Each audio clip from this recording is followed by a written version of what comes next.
बिस्मिल्लाहिर्रहमानिर्रहीम। अस्सलाम वालेकुम बच्चों, उम्मीद है आप लोग खैरियत से होंगे। क्लास 9th की फ़िज़िक्स का chapter number 4 turning effect of force का आखिरी टॉपिक डिस्कस कर रहे हैं, that is states of equilibrium. इससे पहले हमने पढ़ा था कंडीशंस ऑफ इक्विलिब्रियम के बॉडी इक्विलिब्रियम में होने के लिए क्या कौन कौन सी कंडीशन ज़रूरी हैं। ठीक है, अब हम पढ़ेंगे स्टेट्स ऑफ इक्विलिब्रियम, कौन कौन सी स्टेट्स ऑफ इक्विलिब्रियम हो सकती हैं किसी भी बॉडी की। तो there are 3 states of equilibrium, एक स्टेबल स्टेट, दूसरी अनस्टेबल और तीसरी न्यूट्रल। ठीक है, अब स्टेबल स्टेट हम कैसे कहेंगे कि if after this is a comparative description shown here on the board. आपके सामने कंपैरेटिव डिस्क्रिप्शन दिया हुआ है। पहला पॉइंट है कि स्टेबल स्टेट की डेफिनेशन मिल रही है, इसमें भी डेफिनेशन है, ये भी डेफिनेशन है। ठीक है, क्या है कि after a slight tilt if the body returns to its initial position then we say that the body is in the state of stable equilibrium. And if after a slight tilt, if the body does not come back to its initial position, then we say that the body is in unstable equilibrium. Or after a slight disturbance, if the body goes to a new position, we say that the body is in neutral equilibrium. ठीक है, और ये diagram में show हुई हुई है। देखें, after slight tilt ये एक बॉडी रखी हुई है, टेबल पे पड़ी हुई है, जैसे डस्टर है, पेन है। ठीक है, तो अगर हमने इसको स्लाइट टिल्ट दिया यानी कि इसको थोड़ा सा छेड़ा तो it comes back to its initial position, ये वापस अपनी पोजीशन पे आ जाएगी इनिशियल पोजीशन में। तो हम कहेंगे कि ये स्टेबल इक्विलिब्रियम में है इस वक्त। ये जो इनिशियल पहले जो पोजीशन थी that was stable equilibrium position. अब ये देखें, उसी बॉडी को हमने खड़ी स्टेट में रख दिया है। तो अब हम ये देखते हैं कि अगर हमने इसको थोड़ा सा छेड़ा, थोड़ा सा स्लाइट टिल्ट दिया तो इट गोज़ टू, ये देखें यहाँ से ये आगे झुकी और फिर ये नई पोजीशन में आ गई, अपनी प्रीवियस पोजीशन में नहीं गई। It did not return to its initial position. तो हम कह रहे हैं कि ये अनस्टेबल स्टेट में है। जैसे आप पेंसिल वगैरह को अपनी उंगली पे बैलेंस करते हैं ना, तो पेंसिल कितनी देर के लिए बैलेंस रहती है? For a very short time you see. और वो किस स्टेट में होती है? देयरफॉर अनस्टेबल स्टेट में होती है, क्योंकि वो गिर रही होती है, आप उसको बड़ी मुश्किल से बैलेंस कर रहे होते हैं। उसी तरह न्यूट्रल इक्विलिब्रियम में आप देखें, बॉल को आप रोल करा दें तो वो जिस भी पोजीशन में थी, जब आप रोल कराएंगे तो वो आगे कहीं जाएगी और नई अपनी प्रीवियस पोजीशन में नहीं आ रही है। ठीक है, तो दैट मीन्स कि it is in neutral state of equilibrium.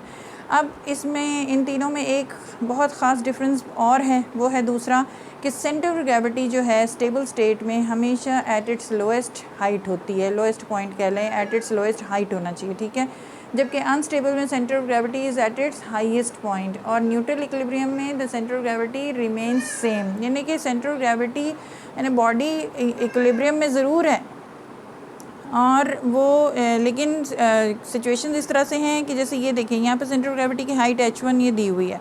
अभी अनस्टेबल स्टेट में उसी बॉडी को मैंने खड़ी हालत में रख दिया तो ये देखें हाइट h2 लिखी हुई है और ये हाइट आपको नज़र आ रही है कि इस h1 से ज़्यादा है, तो h2 is more than h1।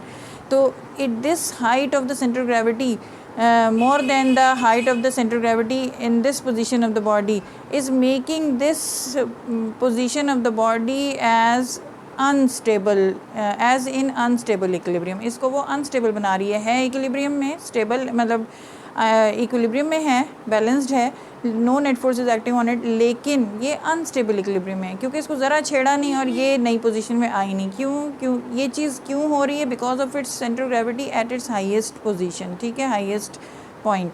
और न्यूट्रल में ये जो सेंटर ग्रेविटी है, आप इसकी जो पोजीशन चेंज कर लें इट रिमेन्स सेम। देखें, यहाँ पे भी हाइट h है, यहाँ पे भी h है, तो ये हाइट डज नॉट चेंज। अच्छा, ये that is all about the 3 states of equilibrium. और इसमें जो एक ख़ास बात जो शॉर्ट क्वेश्चंस को gives rise, what is that कि स्टेबिलिटी के लिए what are the conditions necessary, या जैसे स्टेबिलिटी हमें कहाँ चाहिए होती है। फॉर एग्जांपल रेसिंग कार्स आपने देखी होंगी, रेसिंग कार्स उसमें क्या होता है, आप देखा होगा कि वो बहुत लो हाइट की होती हैं और उनका जो बॉटम है बहुत वाइड बनाया जाता है, चौड़ी होती हैं नीचे से। तो ऐसा क्यों है? यू सी कि लो हाइट की वजह से सेंटर ऑफ ग्रेविटी उनकी कम हाइट पे आ जाती है, जिसकी वजह से वो स्टेबिलिटी उनमें बढ़ जाती है। अब ये एक पॉइंट वाइड बॉटम का क्या मतलब है? अब देखें, ये मैंने इसी बॉडी को ज़रा इस 3 डायमेंशनल व्यू दिया है कि ये उसकी बेस है और ऐसे खड़ी हुई है, तो इस तरह से रखी हुई है, तो that is its centre of gravity. और ये एक line, vertical line passing through the centre of gravity हम देख रहे हैं कि this vertical line is passing through the base. ठीक है, अब अगर हमने इसको थोड़ा सा डिस्टर्ब किया बॉडी को, तो ये वर्टिकल, यानी कि थोड़ा सा छेड़ा, इसको थोड़ी सी टिल्ट किया, तो ये vertical line which is passing through the centre of gravity is still passing through the base of the body.